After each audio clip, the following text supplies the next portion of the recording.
Hello and welcome to Aware on the Air, presented by members and friends of Aware, the anti-war, anti-racism effort, a local Champaign-Urbana peace group. I'm Carl Estabrook. We're recording this at midday on Tuesday, November 26th, in the studios of Urbana Public Television.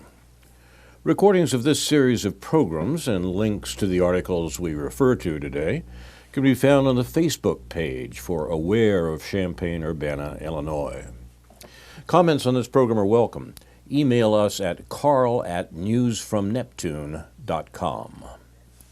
Our program concentrates on the news of U.S. war-making, which is generally not reported, not by accident, in the U.S. media. When it is, it's a jingoistic celebration. Those attending to the News Gazette's feature, Those Who Served, meaning in the U.S. military, should recall the remark by the late George Carlin that service is a funny name for killing people. Since 1945, the United States government has killed over 20 million people in wars in Korea, Vietnam, the Middle East, Latin America, and elsewhere, designed to maintain the worldwide economic hegemony that the U.S. inherited as the only largely undamaged major country in World War II. Russia lost some 27 million people in defeating Nazism. The U.S. lost 500,000 in World War II as a whole. To counter the vast American government propaganda on its role in killing people for the benefit of the U.S. 1%, I suggest beginning with Nicholson Baker's 2008 book, Human Smoke, The Beginnings of World War II, The End of Civilization.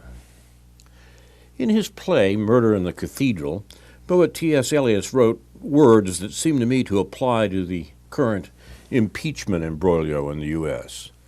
The last temptation is the greatest treason, to do the right deed for the wrong reason. What that means at the present moment is that President Trump should be impeached and removed from office, but not for the Russiagate or Ukrainegate nonsense, rather for his high crimes and misdemeanors of war-making. After World War II, we hanged Nazi leaders at Nuremberg for the crime of aggressive war. In the judgment of the International Military Tribunal, which followed World War II, war is essentially an evil thing. Its consequences are not confined to the belligerent states alone, but affect the whole world. To initiate a war of aggression, therefore, is not only an international crime, it is the supreme international crime, differing only from other war crimes in that it contains within itself the accumulated evil of the whole. Close quote. That's the Nuremberg on why the Nazi leaders were hanged. Noam Chomsky has pointed out that if the Nuremberg laws were applied, then every post-war American president would have been hanged because they were guilty of what the Nazi leaders were executed for. Did you know that Donald Trump had the State Department, United States Agency for International Development, the National Endowment for Democracy, and the CIA fund and train neo-Nazi fascist militias to overthrow the government of Ukraine? These riot mobs, primarily Svoboda and Right Sector, stormed the Capitol, firebombed and shot the police, and destroyed democracy inside Ukraine. When the legitimately elected president was forced out by the rioters, the population which supported him in the East seceded from the country, tearing the entire nation into pieces and sparking a civil war. The Ukraine civil war has cost the lives of over 13,000 Ukrainians. There is so much blood on Donald Trump's hands. Wait a minute. That was Barack Obama. Change that last paragraph, please. It was not Trump, but Obama, who presided over the administration that produced the coup in Ukraine. Since 2014, it's been glaringly obvious to astute and honest observers that the administration of Barack Obama and Joe Biden supported the most vicious street mobs in Europe, people who consider themselves proud fascists. Western media routinely censored this part of the story. Obama's Assistant Secretary of State, Victoria Nuland, made deals with their leaders and was caught on an open phone line hand-picking the next unelected leader of Ukraine, someone they could sell to the U.S. public. Yats is the guy, she said, regardless of what the Europeans thought. Representative Dennis Kucinich expressed outrage on Bill O'Reilly's TV show that the Obama administration had aided this bloody, illegitimate coup. The head of the CIA-linked Stratford called Ukraine, quote, the most blatant coup in history. America's proxy terrorists burned Kyiv, seized power violently, and through the power of the purse strings, Obama's administration installed friendly-faced fascists who immediately set about attacking their countrymen in the East with a policy of mass murder and indiscriminate bombings. The eastern provinces of Crimea, and Donetsk, which notably had supported the ousted president, held referendum.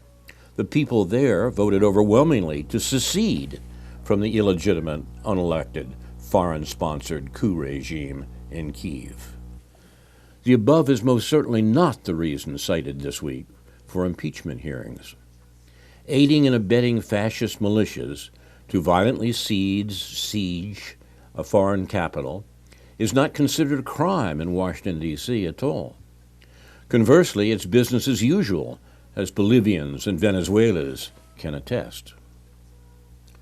Woody Allen directed a film entitled Crimes and Misdemeanors. That pretty much sums up the D.C. circus unfolding in Congress. Everything above is completely true, and yet Barack Obama is heralded as someone in the neighborhood of saints and superheroes. To the belligerent American empire, Obama was a star quarterback. Let's not even delve into Barack's support for al-Qaeda in Syria and another 500,000 dead there, or we'll be here all day. Donald Trump made a phone call. In his phone call, he is said to have bullied the president of Ukraine a little. He may have even delayed some weapons transfers to that country, which was engaged in a proxy war with nuclear-armed Russia and its separatist allies in the east of Ukraine. That's a crime, a real crime, in light of over 13,000 slaughtered in an illegal coup in broad daylight. Trump's telephone call is the real crime. Other presidents haven't bullied other client state puppet leaders ever. And why exactly is the President of the United States of America required to send lethal weapons to foreign fascists at all? Has anyone located that section of the Constitution? This farce is so laughable on its face and so irrelevant to the American people's interests that it's difficult to overstate the insanity and outrageous hypocrisy of the Democrats' contrived Ukraine-gate case. This impeachment charge has nothing whatsoever to do with right and wrong. In 2014, Barack Obama's White House refused to include weapons in an aid package for embattled Ukraine, despite an impassioned plea by Ukrainian President Petro Poroshenko for more military assistance. Obama didn't send any weapons at all, which would have provoked Russia to an even greater degree after overthrowing their legitimately elected next-door ally and tearing Ukraine apart. That's what the U.S. did. That's what the Obama administration did. It was obvious that Russia wasn't invading Ukraine, as propaganda memes claimed, as the U.S. government claimed, but simply responding to these international crimes and to the dangerous destabilization on its border. The U.S. had already done quite enough damage, and they didn't need to escalate a proxy war against Russia toward nuclear Armageddon. Which brings us now to Donald Trump, who became interested in Joe Biden's obvious corruption inside Ukraine, installing his own son on the board of the Ukrainian gas company Burisma. Hunter Biden knew absolutely nothing about Ukraine or the natural gas industry. The nepotism was glaring.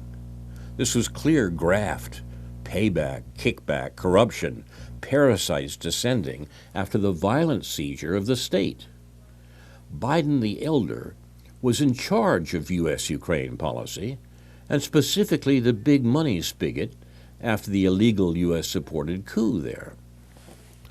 Then, as Joe will be Joe, Biden bragged publicly about getting Ukraine's top prosecutor fired to the strains of Washington insider laughter. The Ukrainian prosecutor had been investigating the same company which Biden had arranged his son Hunter onto the board of. Biden's conflict of interest was so obvious that Trump certainly believed he was onto something. Joe Biden, and media sympathetic to his claims, has predictably tried to cloud the issue, but the corruption is too obvious not to notice. This should and may have ended Joe Biden's 2020 presidential bid. What happened in Ukraine was old-timey smash and grab, a reckless attack right on Russia's western border. Joe Biden arrived to grab as much loot from Ukraine's gas sector as he possibly could through a cutout, his son.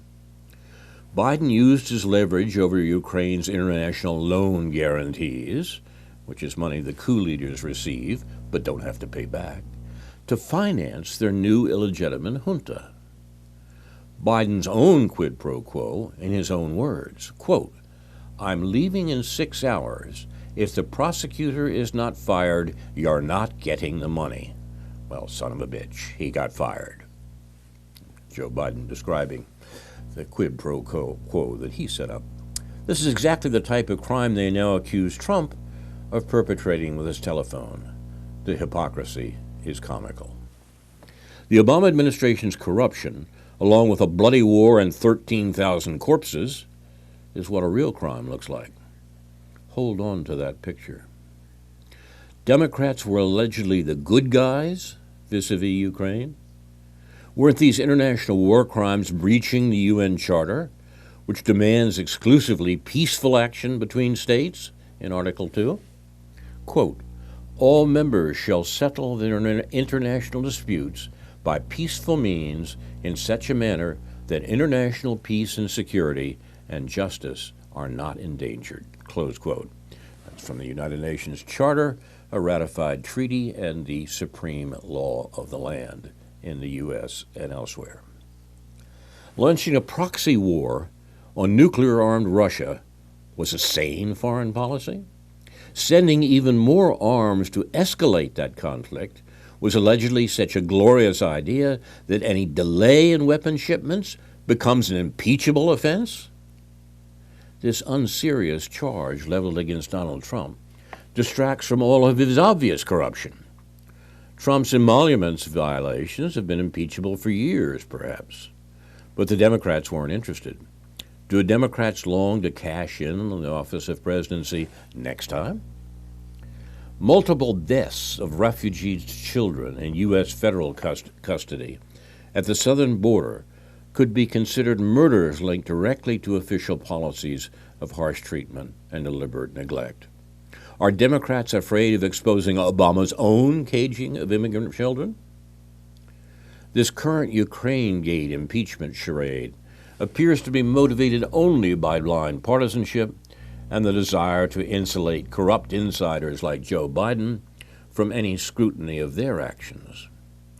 The farce has gone so over the top that even as Democratic partisan media heralded the testimony of Trump's Ukraine ambassador, Marie Yovanovitch, Donald Trump's allies have already used portions of her testimony as a video advertisement for his re-election. Yovanovitch blatantly lied in her introductory remarks and was caught admitting that Obama's own State Department had groomed her to answer uncomfortable questions about Joe Biden's son, Hunter, and his appointment inside Ukraine's gas sector. This gift to Trump now undermines the entire endeavor. Are Democrats trying to hurt or to help Trump's re-election? Okay, you're listening to We're on the Air, and we need to talk about fascism. Not just any kind of fascism, a particularly insidious kind of fascism. No, not the fascism of the early 20th century, not Mussolini's National Fascist Party, nor Hitler's NSDAP, National Socialist German Workers' Party, not Francoist fascism, or any other kind of organized fascist movement or party, not even the dreaded Tiki Torch Nazis in Charlottesville. It's the other kind of fascism we need to talk about, the kind that doesn't come goose-stepping up the street, waving big neo-Nazi flags, the kind we don't recognize when we're looking right at it. It's like that joke about the fish in the water. We don't recognize it because we're swimming in it. We're surrounded by it.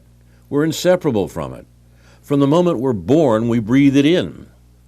We're taught it by our parents, who were taught it by their parents. We're taught it again by our teachers in school. It's reinforced on a daily basis at work, in conversation with friends, in our families, and our romantic relationships. We imbibe it in books, movies, TV shows, advertisement, pop songs, the nightly news, in our cars, at the mall, the stadium, the opera, everywhere, because it is literally everywhere. It doesn't look like fascism to us. Fascism only looks like fascism when you're standing outside of it or looking back at it. When you're in it, fashion just looks like normality, like reality, like just the way it is.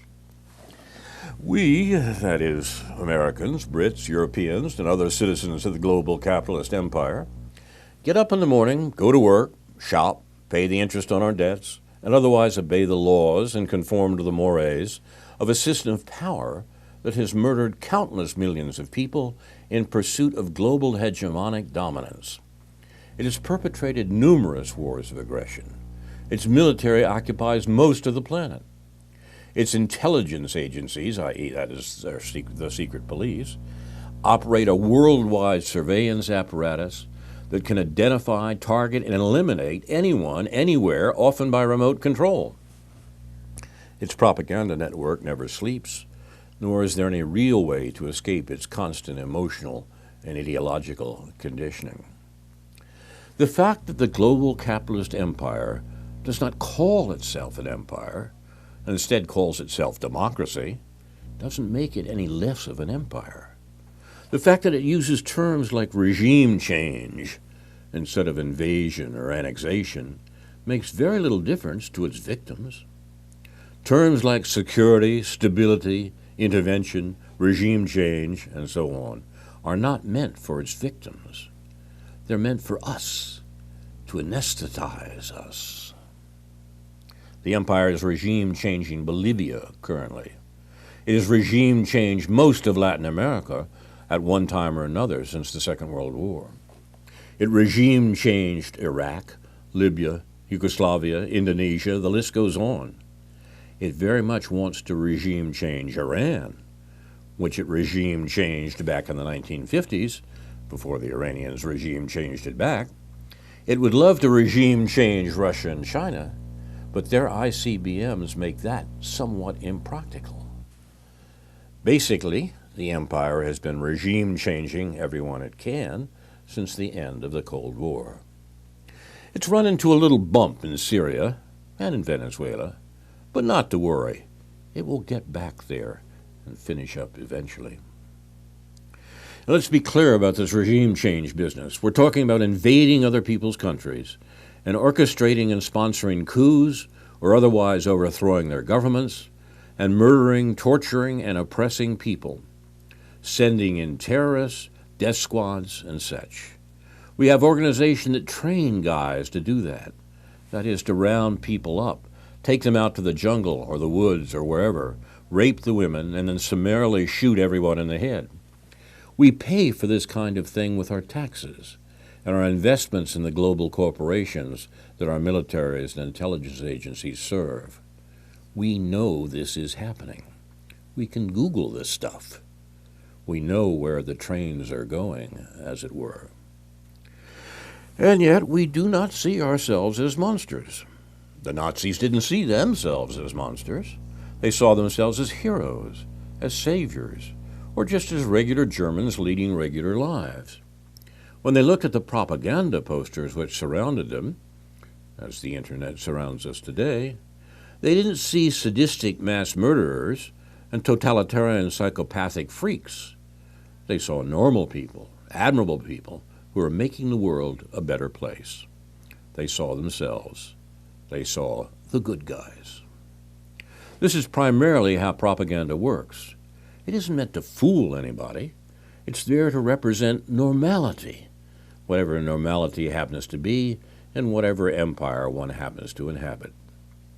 It's power's way of letting us know what it wants us to believe, how it wants us to behave, who our official enemies are. Its purpose isn't to mislead or deceive us. It is an edict, a command, an ideological model to which we are all expected to conform. Conform to this ideological model, and one is rewarded, or at least not punished. Deviate from it, and suffer the consequences. It's a question of obedience, not one of truth. That's why it doesn't matter that there's no actual attack on American, and the Russians didn't hack, subvert, meddle in, or otherwise significantly influence the 2016 presidential election, or otherwise put Donald Trump in office. John Brennan and the CIA say they did, and the corporate media say they did, so all good Americans have to pretend to believe it. Likewise, it also doesn't matter if an organization like the OPCW, the United Nations Chemical Weapons Group, collaborated with the empire's regime change specialist who staged a chemical weapons attack on helpless women and children in Douma in Syria, because no matter what the empire did or didn't do, Assad is a Russian-backed baby-gassing devil. Or if The Guardian, British paper, just makes up stuff about Julian Assange out of whole cloth and prints it as news. That's also why when The Guardian runs an enormous color propaganda photo of a beneficent-looking Hillary Clinton and her soon-to-be Democratic senator daughter posing as our last line of defense against the invasion of the Putin Nazis and as the future of Western democracy and whatever, on the cover of its cultural review, which The Guardian did do, this isn't perceived as propaganda. Never mind that this woman, that is Hillary, is directly responsible for the deaths and misery of God knows how many innocent people in the course of her lucrative service to the empire. Never mind that this is the same exact person who sadistically cackled on national television when the empire's associates anally knife-raped and murdered Muammar Gaddafi in Libya and then transformed a developed African country into a hellish human slavery market.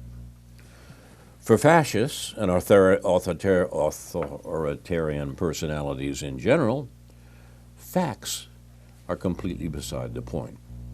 The point is to robotically conform to the ideology, or hysterical ravings, of whatever leader or system of power happens to be in charge of things.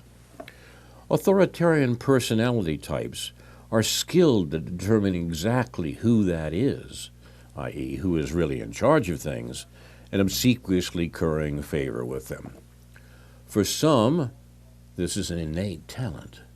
Others have this talent conditioned into them, or beaten into them, over the course of years. Either way, the result is the same. Put a bunch of random people together in a group and give them a problem to solve, or a complex project or objective to accomplish. Don't give them any organizational guidance, just put them in a room and watch what happens. I've been involved with a group of years of professional shrinks who have worked on problems like this. The first thing that happens is a leader emerges. Someone or a few people decides that someone needs to be in charge of this project, and they feel pretty strongly that it should be them.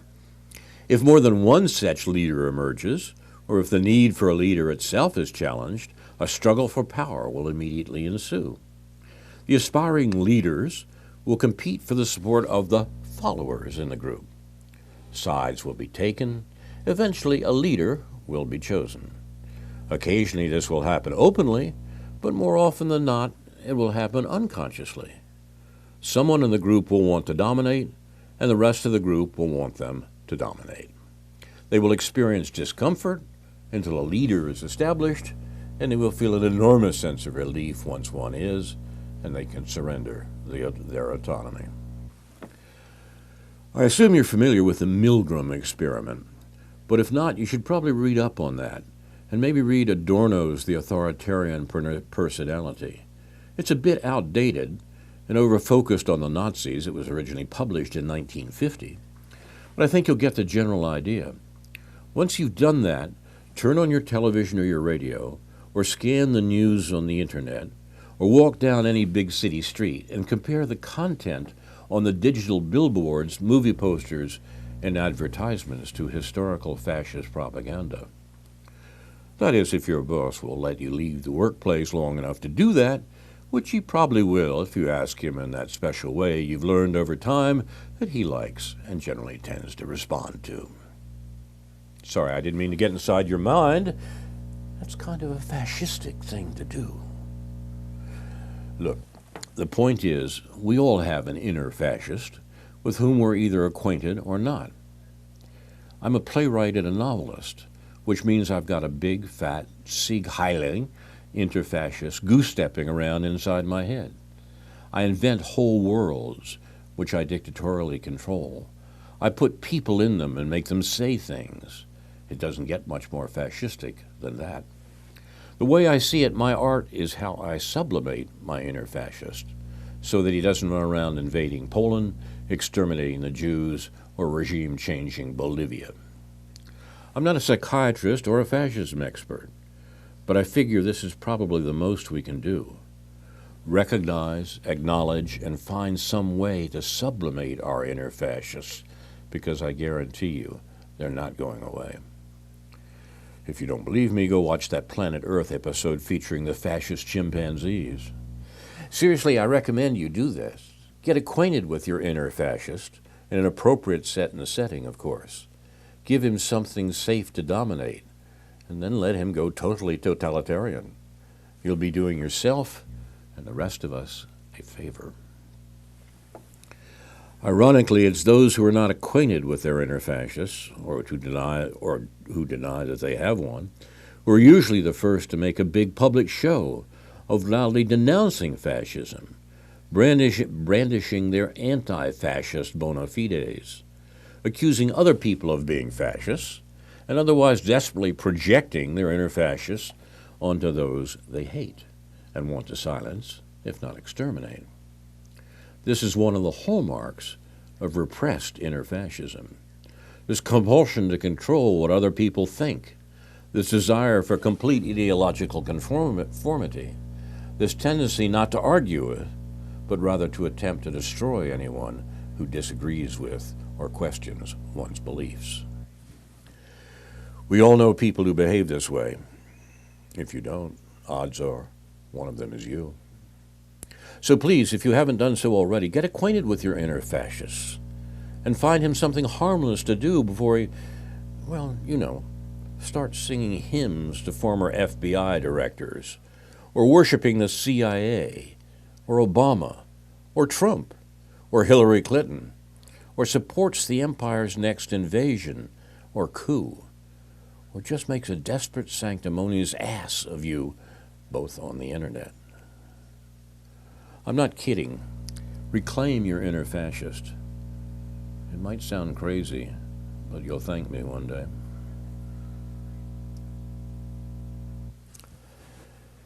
This next piece is from Stephen Cohen, Professor Emeritus of Russian Studies and Politics at New York University and Princeton University, a contributing editor to the journal The Nation. His most recent book is, quote, is titled War with Russia, From Putin and Ukraine to Trump and Russiagate. Almost daily for 3 years, Democrats and their media have told us very bad things about Donald Trump's life, character, and presidency. Some of them are true. But in the process, we've also learned some lamentable, even alarming things about the Democratic Party establishment, including self-professed liberals. Consider the following.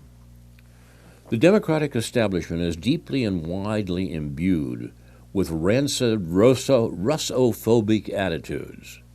Most telling was, and remains, a core Russiagate allegation that, quote, Russia attacked American democracy during the 2016 presidential election on Trump's behalf. An attack so nefarious is often been equated with Pearl Harbor.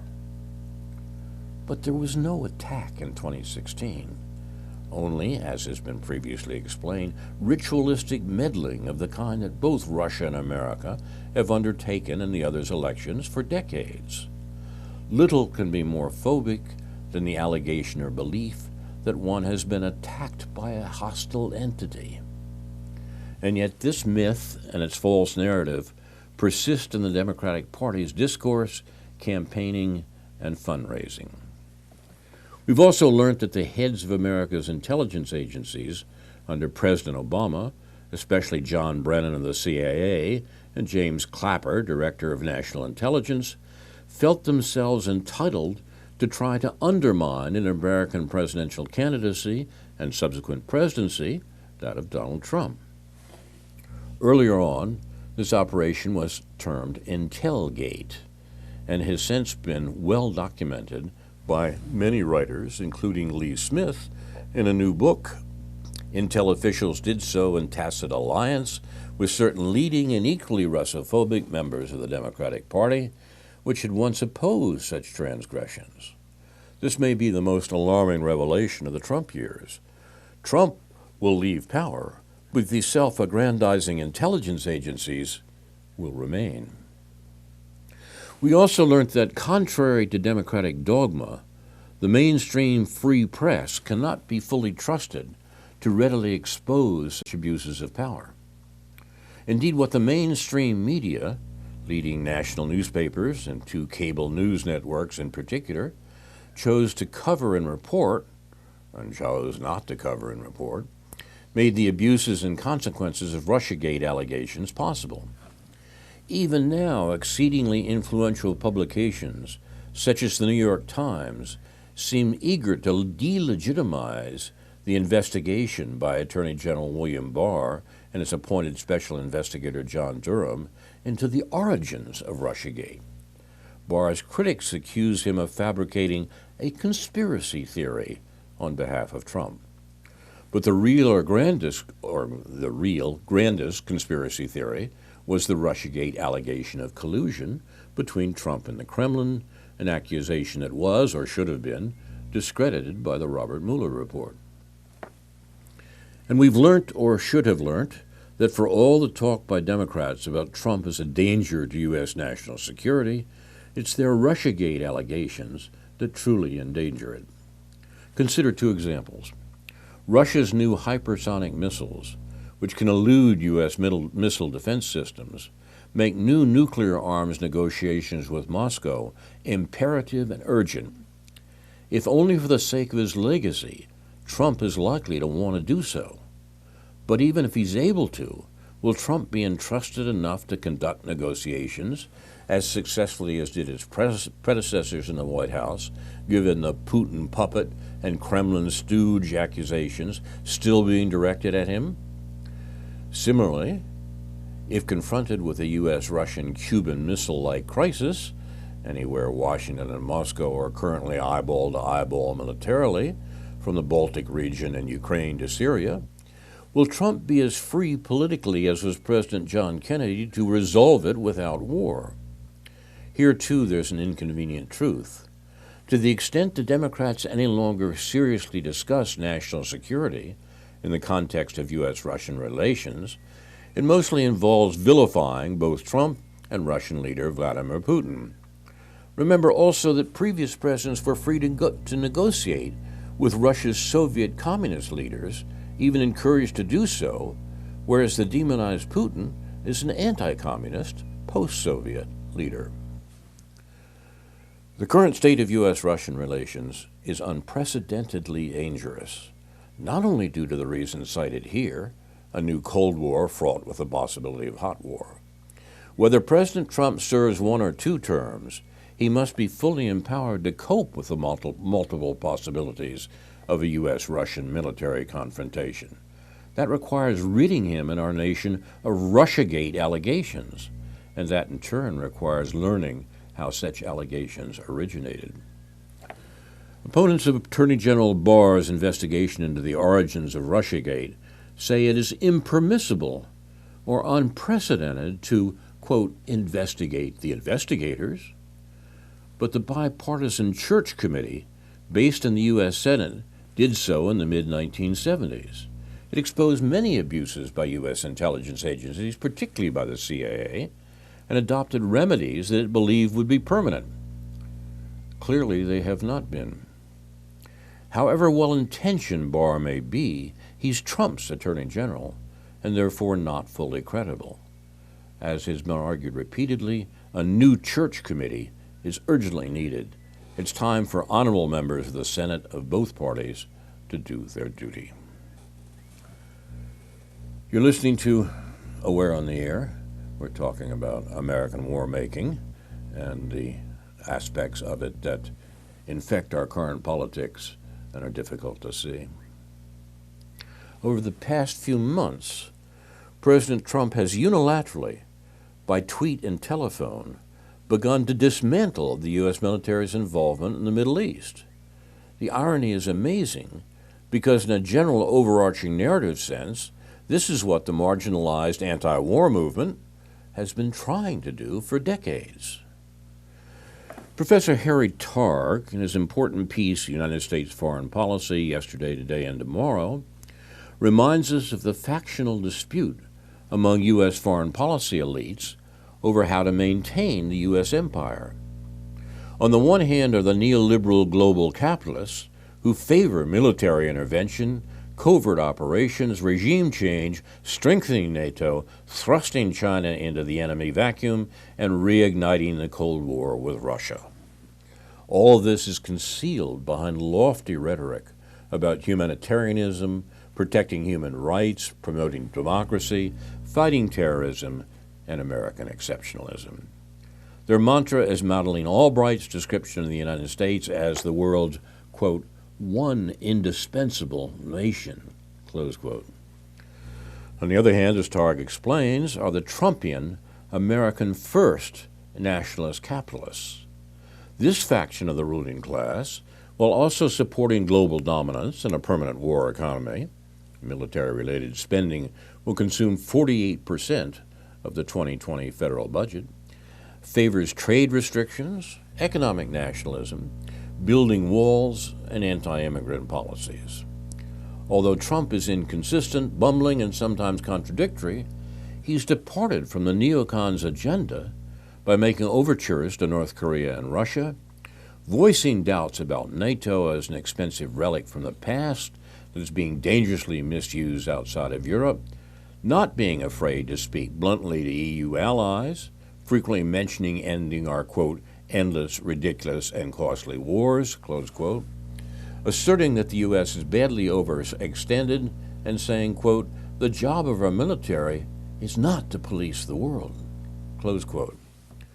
I would also add that Trump is also an American exceptionalist, but ascribes a very different provincial meaning to the term, somewhat closer to a crab provincialism, an insular, shining city on a hill, surrounded by a moat.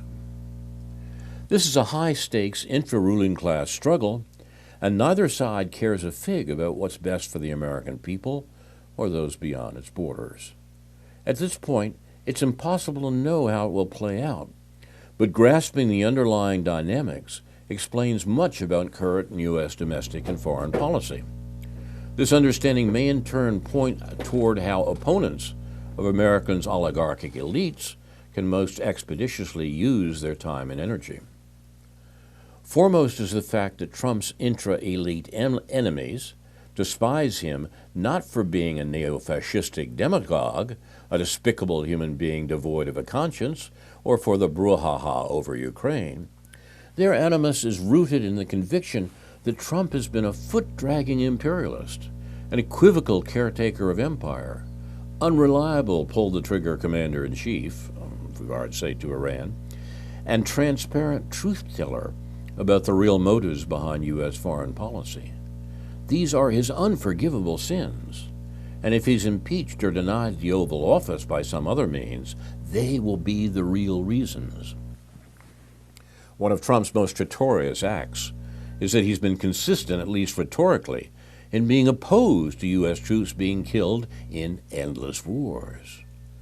One need not agree with his reasons to find merit in this worthy objective. His motives probably include nativism, racism, foreign investment stability. The war is causing more refugees to come here. His massive ego appeals to his voting base, or simply because he believes both he and the real America would be better off. For him, the latter two are synonymous. For this treachery, those arrayed against Trump include at least the Pentagon CIA armaments lobby, mainstream media editors like those at CNN, the New York Times, and the Washington Post, NSA, Zionist neocons, the DNC, the Democratic National Committee, establishment Democrats, some hawkish Republican senators, many lifestyle liberals still harboring a sentimental faith in American goodness, and even EU and NATO elites who've benefited from being faithful lackeys to Washington's global imperialism. In a recent interview, Major Danny Shurjan, retired Army officer and West Point instructor with tours of duty in Iraq and Afghanistan, notes that, quote, "The last bipartisan issue in American politics today is warfare, forever warfare." In terms of the military, that means even the hint of getting out of the establishment interventionist status quo is terrifying to these generals, terrifying to these former intelligence officers from the Obama administration, who seem to live on MSNBC right now. Shurjan adds that many of these generals, like Mattis, have already found lucrative work with the military-industrial complex.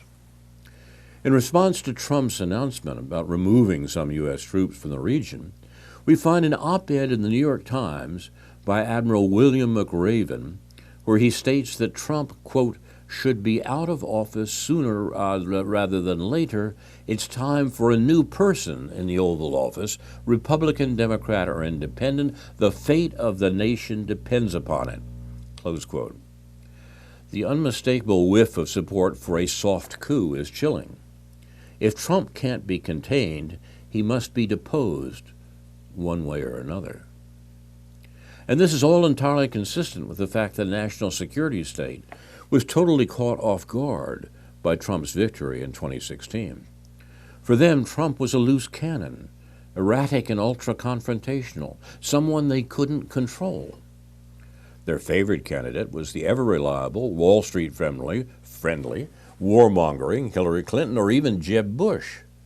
Today, barring a totally chastised Trump, the favorites include a fading Biden, Pence, a reprise of Clinton, or someone in her mold, but without the baggage.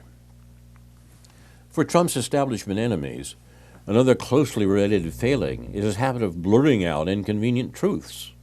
I'm not the first person to say that Trump is the most honest president in my lifetime. Yes, he lies most of the time, but as left analyst Paul Street puts it, quote, "Trump is too clumsily and childishly brazen in laying bare the moral nothingness and selfishness of the real material historical bourgeois society that lives beneath the veils of Western civilization and American democracy."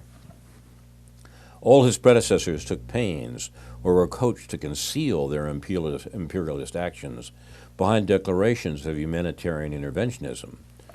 But Trump has pulled the curtains back to reveal the ugly truths about U.S. foreign policy. As such, the carefully calibrated propaganda fed to the public in endless reiterations over a lifetime is jeopardized whenever Trump utters a transparent truth. This is intolerable. Here are a few examples culled from speeches, interview, and press reports. At a May 10, 2017 Oval Office meeting with Russian Foreign Minister Sergei Lavrov and Russian Ambassador Sergei Kislovik, Trump said he was unconcerned about Moscow's interference in the U.S. election because, quote, "we do the same thing in elections in other countries," close quote. White House officials were so alarmed, they tried to limit access to the transcript. 2, when asked about whether Putin is a killer, Trump sarcastically asked whether our country was so innocent and added, "our country does plenty of killing." His reaction to Saudi Arabia's murder of Khashoggi was that, quote, "they really messed up." Translation: our government didn't care about what happened. except that the Saudis bungled the job. Uttering this inconvenient truth removed the usual fig leaf claim of moral outrage and checked off another box on the Trump must go list maintained by the globalists. Quote, "The Kurds are no angels," close quote. This dried up all the crocodile tears being shed by both Democrats and Republicans. On Libya, asked about a role for the U.S. in Libya, Trump responded, "I do not see a role in Libya. I think the United States has right now enough roles. We're in a role everywhere." He did say, "I would just go in and take the oil," and repeated this intention regarding Syria. Once again, Trump sabotaged any pretense of righteous motive behind Washington's foreign policy in the Middle East. To wit, it's always been about blood for oil. When firing John Bolton, his former national security advisor, Trump remarked, quote, "He made some very big mistakes. When he talked about the Libya model for Kim Jong-un, that was not a good statement to make. You just look at what happened with Gaddafi." Here, Trump's truth-telling undermined the standard U.S. position by saying it makes perfect sense for other countries to obtain nukes if they wish to avoid being destroyed by us. Quote, "We're in many, many countries. I do know the exact number of countries we have troops in, but I'm embarrassed to say it because it's so foolish. We're in countries that don't even like us. Some people, whether it's you call the military-industrial complex or beyond that, they'd like me to say they want me to fight forever. That's what they want to do, fight. A lot of companies want to fight because they make the weapons based on fighting, not based on peace, and they take up a lot of people. I want to bring our soldiers back home." Close quote. During a private military briefing, Trump stunned officials by scowling, quote, "Seriously, who gives an expletive about Afghanistan?" And he continued, "So far we're in for $7 trillion, fellas. $7 trillion, including Iraq. Worst decision ever," close quote. On Ukraine, quote, "The people of Crimea would rather be with Russia than where they were," close quote. On Syria, quote, "Let someone else fight over this long blood-stained sand," close quote. And more broadly, he said, quote, "The same people that I watched and read give me in the United States advice were the people I've been watching and reading for many years. They're the ones who got us into the Middle East mess, but never have the vision or courage to get us out. They just talk," close quote. Responding to South Carolina Republican Senator Lindsey Graham's criticism, quote, "The people of South Carolina don't want us to get into another war with Turkey, a NATO member, or with Syria. Let them fight their own wars," close quote. On Middle East wars, all of those lives lost, the young men and women gravely wounded, so many, the Middle East is less safe, less stable, and less secure than before these conflicts began, close quote. As noted earlier, the endgame is not in sight. Trump seems without a clear strategy for moving forward, and from all reports, he can't depend on his current coterie of White House advisors to produce one. Further, he may lack the necessary political infight skills or tenacity to see it through. When some of his Republican allies savaged his announcement to withdraw troops from Syria, he backtracked and made some at least cosmetic concessions. However, the fact that Trump's position remains popular with his voter base, and especially with veterans of those wars, will give pause to Republicans. If some finally join the Democrats in voting for impeachment over Ukraine-gate, they may minimize re-election risks by hiding their real motives behind pious claims, as will most Democrats, about, quote, protecting the Constitution and the rule of law, close quote. Now, lest I be misunderstood, nothing I've said here should be construed as support for Donald Trump or that I believe he's anti-war. Trump is an aberration only that his brand of Western imperialism means that the victims remain foreigners while U.S. soldiers remain out of harm's way. He knows that boots on the ground can quickly descend into bodies in the ground, and unlike his opponents, coffins returning to Dover Air Force Base are not worth risking his personal ambitions. This is clearly something to build upon. We don't know if Trump views drones, cyber warfare, and proxies as substitutes, but his intra-elite opponents remain extremely dubious. In any event, that's another dimension to expose and challenge. Finally, we know the ruling class in a capitalist democracy, an oxymoron, by the way, expends enormous time and resources to obtain a false consent of the governed through misinformation conveyed via massive, lifelong ideological indoctrination. For them, citizens policing themselves is more efficient than coercion and precludes raising questions that might delegitimize the system. Obviously, force and fear are hardly unknown. Witness the mass incarceration and police murder of black citizens. But one only has to look around to see how successful this method of control has been. Nevertheless, as social historian Margaret Jacoby wisely reminds us, no institution is safe if people simply stop believing the assumptions that justify its existence. Put another way, the system cannot accommodate certain dangerous ideas. Today we see promising political fissures developing, especially within the rising generation, and it's our responsibility to help deepen and widen these openings through whatever means at our disposal. I received this week a letter from the noted liberal Robert Reich, direct to move on. It was an absolutely mad appeal by a self-proclaimed liberal to get Trump out of office as soon as possible. Move On is a Democratic Party front group that started in 1998 by passing around a petition asking Congress to censure President Clinton and move on to pressing issues facing the nation as opposed to impeaching him. Reich's hysterical letter to this Democratic front group raises the question, why is the political establishment so desperate not just to win the next election, but to remove Trump now? I think the answer is to be found in the U.S. grand strategy, its world military strategy, followed by all recent U.S. administrations.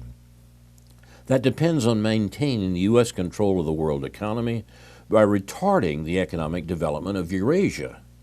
That's not a new idea. See the open door policy of 1899. The U.S. has always been concerned about the rise of what Zbigniew Brzezinski called peer competitors. He meant Russia and China in Eurasia. Trump was the first major party candidate in 40 years to attack the neoliberal and neoconservative policies of previous administrations, which were designed to keep Russia and China in check.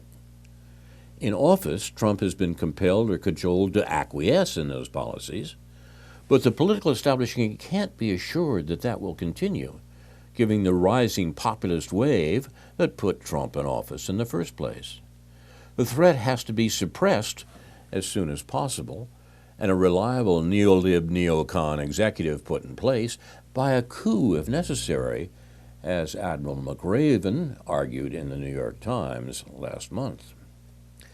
The example of Obama, the first president to be at war throughout two presidential terms, even Roosevelt and Wilson couldn't do that, who waged no less than 8 wars, Obama inherited 2 in Iraq and Afghanistan and expanded it to 8, to constrain Eurasia and protect the economic control of the U.S. 1%, and for whom stooges like Reich and McRaven are working, must be followed, insists that establishment. That Trump threatens not to follow the example of Obama is what annoyed and affrighted the American liberal establishment in the first place. You have to think sometimes that maybe the gods of history have a sardonic sense of humor. The opponents here are named Reich, and McRaving. That's the political and military examples of those who are arguing how we have to avoid being trumped. The gods of history have a sardonic sense of humor. CBS reported this morning that voters don't bring up impeachment when asked what issues they care about most. When they're allowed to use their own voices, voters care about health care, economic security, student debt. I think that's a great list. I only wish it included an end to wars. Nevertheless, the American political establishment is dedicated to making sure that Trump maintains those wars or is replaced, constitutionally or not, by someone who will. You've been listening to Aware on the Air, produced and directed by Jason Liggett and Andrew Scollery. Thanks to whom also this program and others like it will be available on YouTube and archive.org. Comments on this program are welcome. Email me at carl@newsfromneptune.com. We rely on a researcher, Jeff Nicholson, whose blog Digital Citizen we recommend highly. There's a link to it on our Facebook page, along with Jeff's detailed notes on this program. Finally, Aware honors those who reveal the crimes of the U.S. government, which the rest of the world knows about, but Americans don't. Assange, Manning, Snowden, and others, who are real whistleblowers, truth-tellers persecuted by the U.S. government, and including our liberal Democratic Senator Durbin, a shill for the Russiagate propaganda, and unconstitutional attacks on the free press, notably in the case of WikiLeaks and Julian Assange, who's being tortured in prison by the U.S. government for the crime of revealing the U.S. government's war crimes, something most Americans thought happened only in dictatorships. Perhaps they're right. Now, this is Carl Estabrook for the members and friends of AWARE, the anti-war, anti-racism effort of Champaign-Urbana, saying in the words of the late newsman Edward R. Murrow, good night and good luck.